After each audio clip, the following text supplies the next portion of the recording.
Pag-usapan natin ang mga importanteng maintindihan natin about retirement. Sabi dito, retirement has less to do with age 65. Akala natin pag age 65 na tayo, retire na. Pero sabi, it has to do with money save. If you have plenty of money, you don't have to wait for 65. Ibig sabihin, kung 65 years old ka pero hindi sapat ang ipon mo, pwedeng magtrabaho ka pa rin. Pero pagka 40 years old ka pero may sapat ka na naipon, pwede ka na makapag-retire. Para may idea tayo, magkano ba ang sapat na retirement? Ang computation natin ay annual income times 20.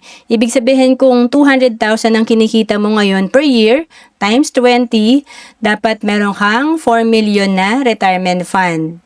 And itong 4 million mo, ito yung i-invest mo para kumita ng passive income or money working for you. Sabi nga, self-security instead of social security. Importante meron din tayong savings and investment para ito yung aasahan natin pag tayo ay tumanda.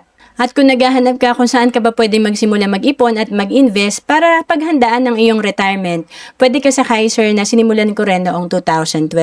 Dito tatlo na yung meron ka. Meron ka ditong healthcare, life insurance, at investment.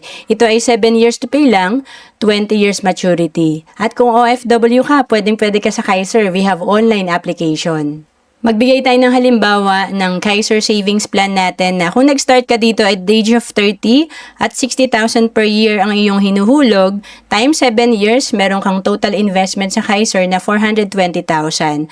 Sa total investment mo na 420,000, pag ito ay nag-mature after 20 years, meron kang projected fund na 1.1 million. Ang Kaiser ay good as cash after 20 years at kapag hindi pa natin kinuha tong 1.1 million natin, after 20 years, patuloy pa rin itong mag-grow sa investment at may healthcare pa rin tayo. Kaya nga dito, kung hindi mo kinuha, pag nag-mature, pag edad mo ng 60, kung nag-start ka at the age of 30, ito ay nasa 3 million na ang projected fund. Kaya pag nag-retire ka at the age of 60, meron kang halimbawa, kumikita ng 10% on the average per year na passive income, meron kang 300,000.